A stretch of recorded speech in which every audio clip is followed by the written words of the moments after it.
पप्पा हे बघा माझा रिझल्ट लागला, मला 90% मार्क पडले. अरे वा, अगं काय सांगतेस, बघू इकडं.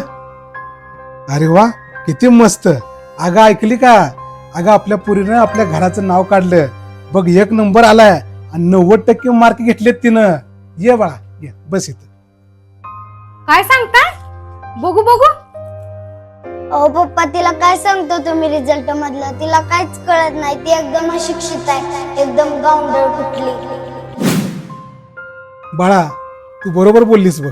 तुझी आई ना नुसती गावंढाळ आणि अशिक्षित आहे, तिला काय पण कळत नाही बघ.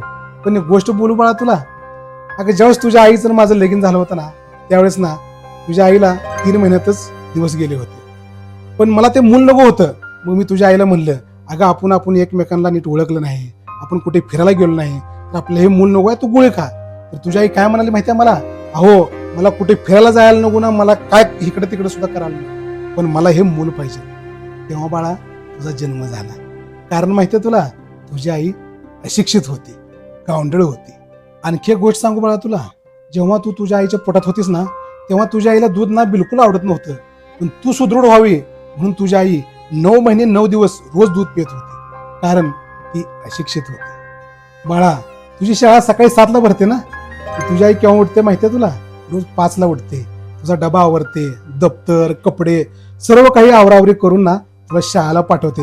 आणि एवढंच नाही ग, तू जर शाळेतनं 5 मिनिटं लेट जर झाली ना, तर तुझी आई दारात येऊन तुझ्या रस्त्याकडे वाट बघत बसते. माझं बाळ कुठे चुकले, का आज लवकर आलं नाही, माहितीये तुला? कारण तुझी आई शिक्षित आहे. तू रात्री अभ्यास करत करतच झोपी जायची. तुला माहितीये, तू झोपी गेल्यानंतर तुझी दप्तर आवरणे, वह्या पुस्तकं सर्व बॅगेत घालून ना ती तुझ्या अंगावर पांघरून टाकते आणि मगच निवांत झोपते. कारण तुझी आई अशिक्षित आहे ना. बाळा, तुला ब्रँडेड कपडे मिळावे म्हणून तुझी आई माझ्याशी रोज भांडते, माहितीये तुला? पण स्वतः मात्र 1-1 वर्ष जुन्याच साडीवर काढते. कारण माहितीये तुला, तुझी आई ना अशिक्षित आहे ना. तुला एक गोष्ट सांगतो, जी लोक जास्त शिकलेली असतात ना, ती लोक ना मतलबी असतात, ती स्वार्थी असतात. ते स्वतःच आधी बघतात आणि दुसऱ्याच नंतर बघतात. पण तुझी आई तशी नाही ग. तुझी आई ना आधी दुसऱ्याचं बघते आणि मग स्वतःच बघते. कारण माहितीये तुला, तुझी आई ना अशिक्षित आहे.